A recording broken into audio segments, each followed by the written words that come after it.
The enterprise is really going to have to own this. This will be the new top of your stack. If you give it off to an agency, you'll never really know how this is working. Yeah, and you'll never be able to leave either. So this brings us then to a very different agency relationship in the future. Welcome to Real Story on MarTech. Ruthless advocates for your MarTech mission. Advising buyers with just the facts on stacks to get you on the right track. Welcome back to the Real Story on MarTech. I'm Jarrod, Gingras, Managing Director of the Real Story Group. And I'm Tony Byrne, founder of Real Story Group. All right, Tony, today we're talking about the future of agencies in an AI world. Yeah, I'm really excited about this topic, Jarrod. In general, we don't like to future gaze too much and instead, keep it real, keep it practical, keep it present. But, oh boy, there is a lot to talk about the future of agencies. I think we're doing a lot more future gazing in today's day and age with the uncertainty of everything that AI brings to every enterprise. So that's just kind of the nature of the beast. But I think these sort of discussions about the role of agencies in MarTech, and for that matter, paid media, tend to fall under the radar, which is not to say they're not happening. It's just that sometimes these are happening as whispered conversations rather than what I'd call public discussion. Yeah, and at RSG, we love to speak the quiet part out loud.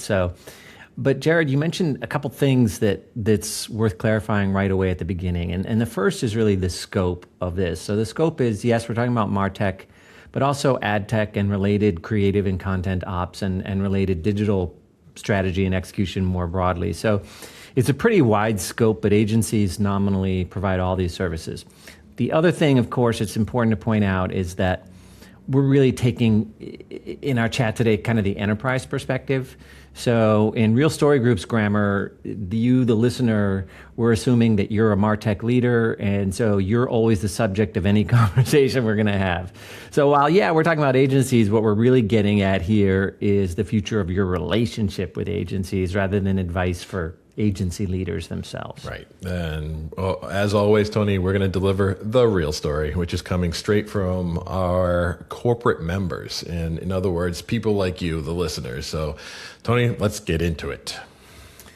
Okay, so let's begin, Jarrod, as we always do, with some level setting. So when we talk about agencies, what exactly do we mean? Yeah, so this has always been a bit of a tricky question because in a digital and MarTech world, there's always a strong intersection between design agencies and build agencies. And many agencies do both of these or some of these. And some just specialize in one, some specialize in the other, but many do some of both. If you just take the discipline of something like user experience or UX, where I got my start in this industry, that can become pretty technical. At the same time, true design and true build for a large enterprise client, they do become pretty different disciplines, right? So, which is why if you work with one of the big holding companies, design work and build work are likely to come from two very different subsidiary companies or from two very different teams within the single firm. So to some extent, this is true for media strategy and execution as well.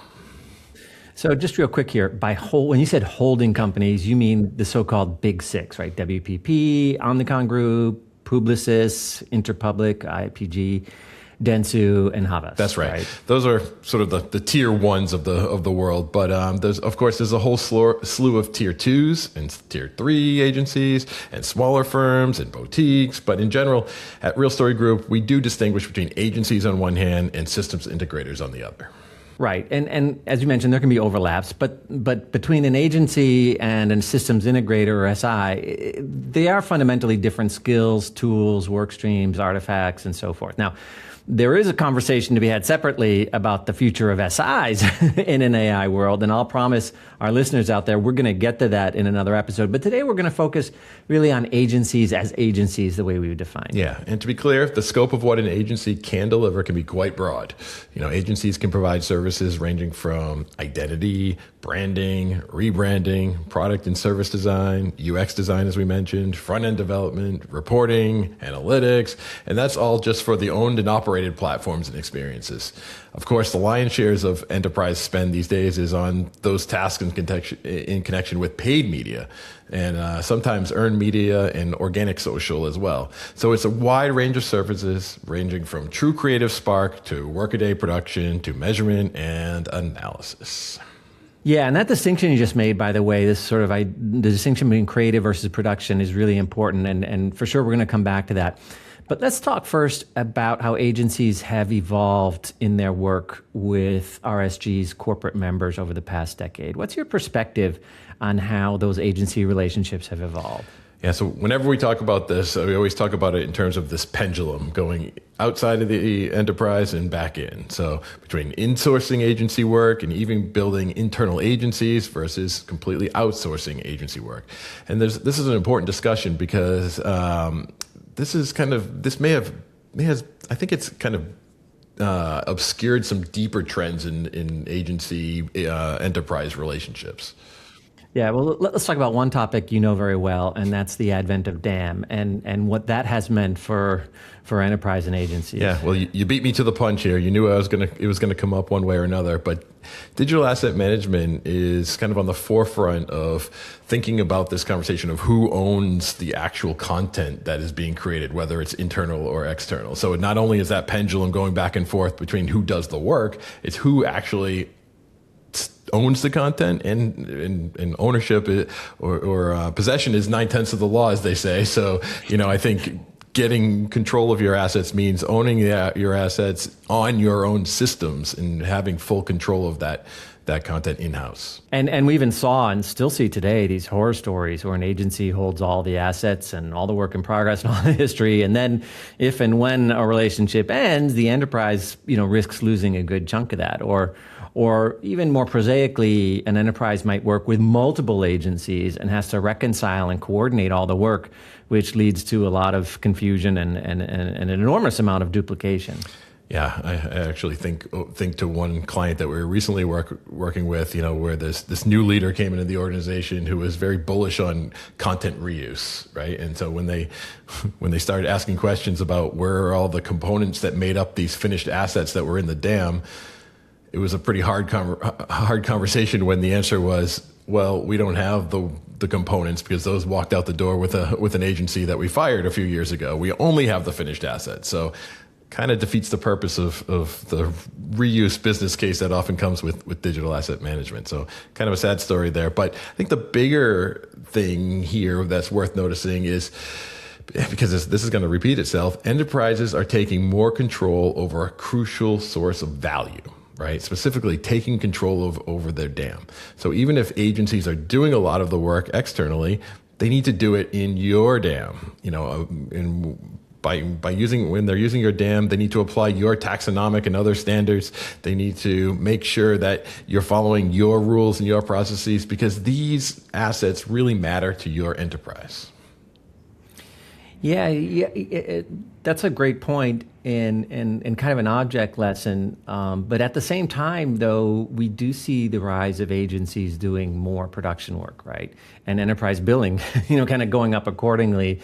And it's interesting because, with the more templatization of these experiences, whether it's web, email, even paid, even social to some extent, it was supposed to reduce all this handcrafting, and to some extent it did. But then it seems like what happened is we had this profusion of different channels, a lot of aggressive customization and personalization goals, which meant that you had to, for the latter, you had to create a lot of content variants, and for the former, all these channel profusions, you had to create a lot of content derivatives. And this stuff costs money to create. Yeah, and as we said earlier, it's not just on the owned side. It's the same thing is happening on the paid media side as well. There's this unbelievable need to create and generate new variants of ads, right? And sometimes at a scale that we haven't seen before. And you still need to actually place and execute these ads. So agencies have a fair bit of labor-intensive work still there, but there's so much more content being created on both sides of the house. Yeah. But before we move on, there's one other area where we think about this like agency share of your MarTech wallet, where that share has grown, and in our opinion, not necessarily always in a healthy way. And that's around analytics, insights, and attribution. And of course, this is hard stuff. It can be very tedious. It's often labor intensive. So it's understandable that marketing teams are going to lean on their agencies for this. But, in RSG's experience, agencies, they're generally good at silo-based reporting, right? Metrics from your inbound web and apps, KPIs having to do with email, responsiveness, that sort of thing. Where they tend to lag more is in impact reporting, true analytics and true insights, including things like predictive insights. For that, you need a lot more data. You need a lot more enterprise data. You need a lot of contextual information. You need a lot of longitudinal and contextual expertise and continuity that agencies don't always have. Yeah, Tony, and I think one big trend that we're seeing is a lot more discontent here, right? I think we're seeing the pendulum switching towards, look, we need to own the insights layer ourselves. We have all the data. We need to build that expertise, and because this is becoming more of a BI and a big data challenge. Yeah. And so all this is useful context for what I think RSG would say is a kind of I won't call it an emotional readiness, but almost an institutional readiness among MarTech teams at least, but I think also marketing and marketing ops more generally, for a readiness for a kind of a rethink of agency relationships, just in and of itself, right? But Jarrod, there's this other huge topic that we haven't talked about yet that's also compelling a rethink as well. I guess you're referring to AI, and of course, agentic AI specifically. Ding, ding, ding, ding. Yeah, so let's tackle that head on now. Yeah. Our previous listeners know that at RSG, we have takes on AI. It's real. It's here to stay. Yes, it's difficult and at times problematic right now. MarTech leaders certainly kind of getting sandwiched between the aspiration and the realities of AI. It's going to take a lot of work, especially technical work, to do it right. And it's also going to shift some enterprise roles and responsibilities internally. But it's here to stay. And there are opportunities to do it right. And you'll see in a minute, I think we'll have no choice.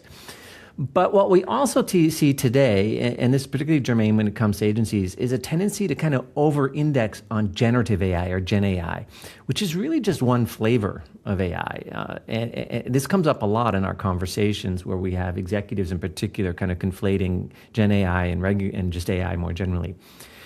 There are, in fact, 4 different types of AI. So yeah, Gen AI, but then also Insights AI, which is kind of figuring out what's going on. Decisioning AI, which is going to tell you what you're going to do about it. And then Agentic AI, which is going to be really critical in the whole executing on this whole backbone.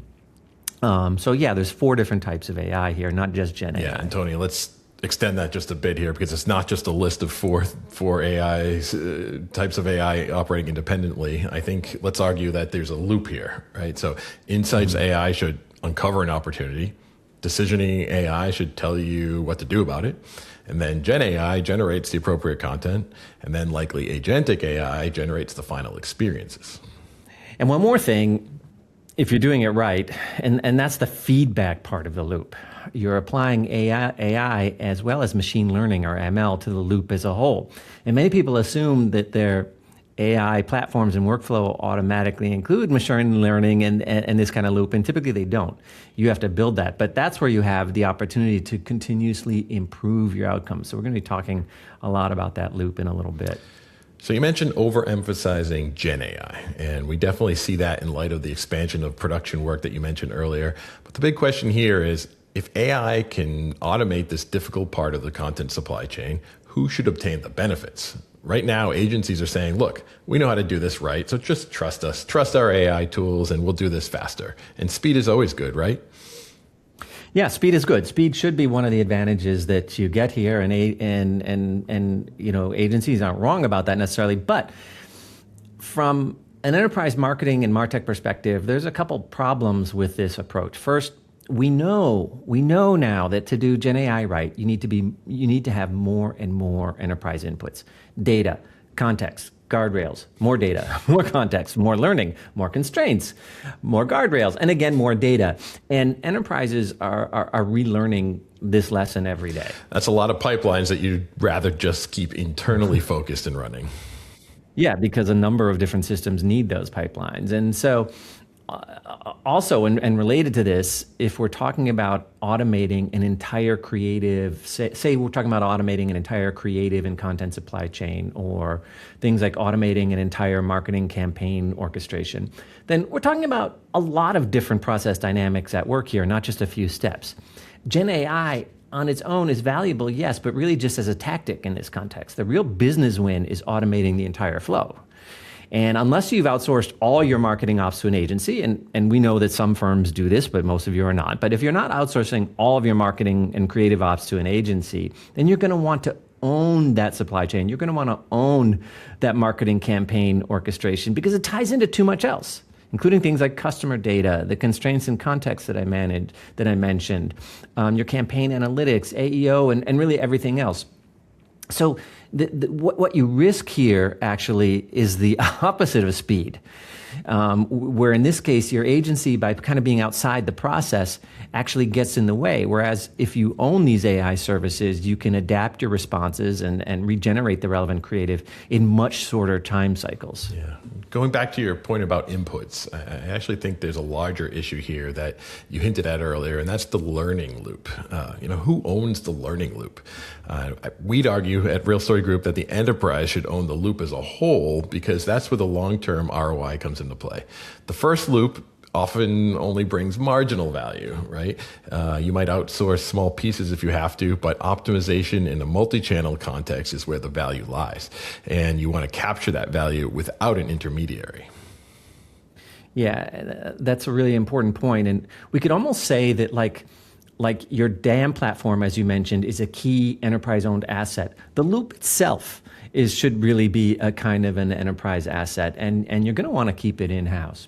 Now, we've been talking about supply chains, right? Creative supply, content supply chain. A lot of conversation among our corporate members on this right now. It's clearly more complicated than just inserting Gen AI here. But what's really exciting and totally beguiling about AI is something very different. And what AI is going to bring here is an even more important concept of a demand chain. Now, we've discussed this previously in our last episode on DAM 4.0, but it's worth talking about in an agency context as well. What does this demand chain mean? But first, a word from our sponsor. Did you know that 16 of the Fortune 20 enterprises has turned to Real Story Group over the years for MarTech advice, either to guide them through an important technology selection or to help them steer their stack in the right direction? That's right, Jarrod, but our Real Story Group corporate members come in many sizes, including some really digitally focused mid-sized firms. The key thing that all these clients share is a desire to take their MarTech stack and their professional careers to the next level. To explore further, find us at realstorygroup.com. Okay, we're back talking about demand chain. Tony, remind us, just what is the demand chain and why is it different from a traditional content supply chain? Well, Jarrod, it's a very necessary reversal. It's a necessary reversal of the traditional marketing ops model that we've all inherited, where your team pre-builds or supplies some channel-specific user experiences and then hopes and prays that some percentage of your customers and prospects will find them useful. This model doesn't scale, it's not particularly cost-effective, and will fail when we see the consumerization of AI. Instead, we think the future is going to be more around responding to a demand chain of signals, ideally in the context of a journey, and applying AI and agents to provide the best experience based on the outcomes that you set both for your customers and your business. Now, that might sound kind of abstract. Because it is, yeah. But as a practical matter, it gets us out of the channel thinking and more into a more customer-centric mode where channel is just one more contextual variable, right? That's right. Channel is just one more variable against all the inputs that you're getting. And in the pre-AI era, thinking like this would have seemed like totally magical. And it still is a little bit magical, if we're being honest here. but definitely more realizable. And we're beginning to see some advanced enterprises pursuing this kind of demand chain response model. Now, on the paid media side, we do see some steps here with like newish platforms like dynamic content optimization, DCO tools, which can create scads and scads of ad variants that you match up against specific, visitor profiles. But basically, even DCO platforms, they still just do a ton of pre-rendering, and they only work in certain execution environments. So it's a step in the right direction, but but all they're really doing is automating the very end of a paid media creative supply chain. They're not totally addressing the demand chain. But the key point here is that in an AI era, production becomes much more dynamic at the edge, right? So it maybe not always be real time, but we're no longer pre-filling templates designed specifically for specific channels. Yeah. Though just to be sure, we're still applying user experience or UX patterns and best practices. So you'll need to continue to bring in some important human-focused experience management skills here. If anything, I tend to believe UX will be even more valuable than today. But this work will center more on UX patterns that agents are going to be applying and enforcing and testing. You mentioned consumerization of AI, and we think this is going to be a major deal in driving the demand chain. First and foremost, this means customer agents for both B2C and B2B contexts, customer agents of all kinds, some that stick with you, others may be associated with a social profile or your Google account, or these are basically bots interacting with enterprises. From a demand chain perspective, that's huge. Yeah, totally. And it's going to immediately expose who's ready for what we call the post-channel future and who's not ready. Your agency is unlikely to add much value here because what you really need to respond to customer agents is a lot of structured content and data and really advanced decisioning to interact successfully with what's going to be a plethora of human bot assistants or customer agents, if you will. So hopefully our listeners can see where this is heading. First, it's going to take some real technical skill to assemble this essentially channel-free stack with marketing agents responding to customers and their companion agents. And again, the learning loop is going to be critical, or even decisive here in your success, especially if you follow outcome-oriented decisioning as opposed to just tracking KPIs. The enterprise is really going to have to own this. This will be the new top of your stack. If you give it off to an agency, you'll never really know how this is working. Yeah, and you'll never be able to leave either. So this brings us then to a very different agency relationship in the future. So Jarrod, let's close out on that topic. Yeah, this new era is really going to focus agency value on what they're supposed to be good at, which is creative acumen and fresh insights. They can create critical inputs into the AI world, but what you eventually won't need from agencies, which I think might be more important than what you do need from agencies in this conversation today, is you won't need in the future production support. So things like building templates, creating one-off screens, generating content variants for personalization. And next, you also won't need them for insights analysis. Yeah, which is insights analysis, basically what happened and what does that mean? We might ask an agency for some fresh new insights starting from scratch. And so that's something that humans are always going to be, what you're talking about are things that humans are always going to be better at than machines. And is this kind of creativity and fresh insights as opposed to necessarily crunching data and doing production, which machines are always going to become better than humans at. So, and this work that you're describing that is going to be taken over more or less by AI. These are big budget items right now, which is great from a cost-cutting perspective. But also, the real story is that your marketing ops and MarTech teams are going to need to repurpose a good chunk of these savings and repurpose those resources into things like creating automated responses in the demand chain, mastering the learning loop, staffing new roles like decision orchestrator and context manager and the like, all these new capabilities that you're going to need in the AI world.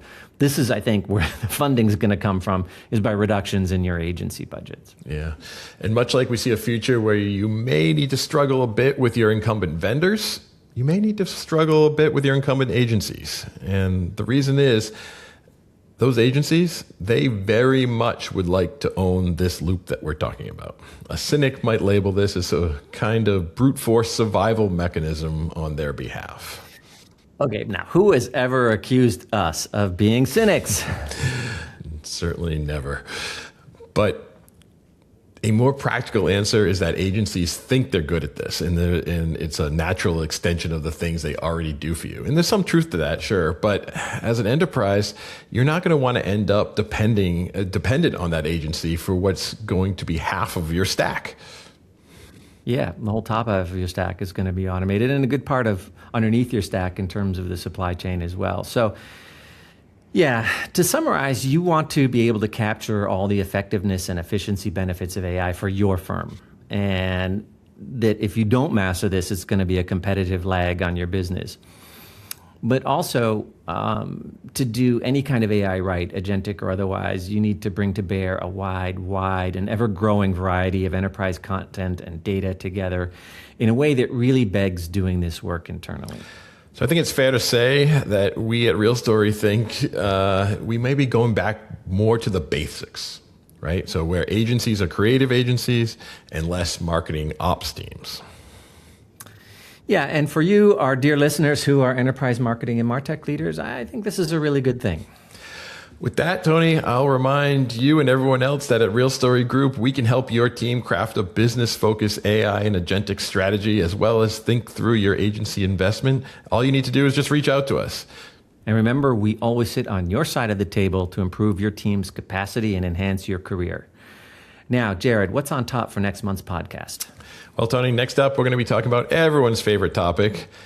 We're going to do a little bit more future gazing again, but the future of personalization. So be sure to stop back for that one. And just, as always, hit the subscribe button to get alerted when it drops. Yeah, and then just before we close out here, I just wanted to add that, what we've been talking about is, I guess at some level, it's kind of a sensitive topic, right? Like we're talking about agencies that employ hundreds of thousands of people. We're talking about a massive change, probably a massive reduction in their footprint. And this is not without its human costs, and change is always difficult. You may or may not agree with what we've had to say. You may or may not be able to relate to some of the anecdotes. And I would just invite anyone who was really motivated by this podcast just to maybe post your thoughts on LinkedIn,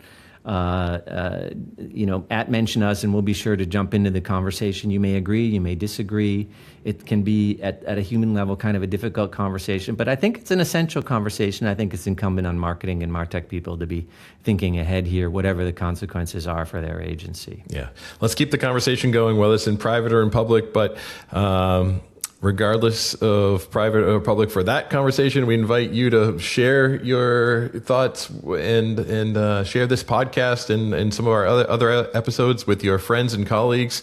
We've been hearing some really fun feedback from many of you, and we really enjoy that feedback. So tell us the good, the bad, the ugly. Keep it coming. And until next time, thank you all for listening. We'll see you on our next episode on The Real Story on MarTech. Bye now.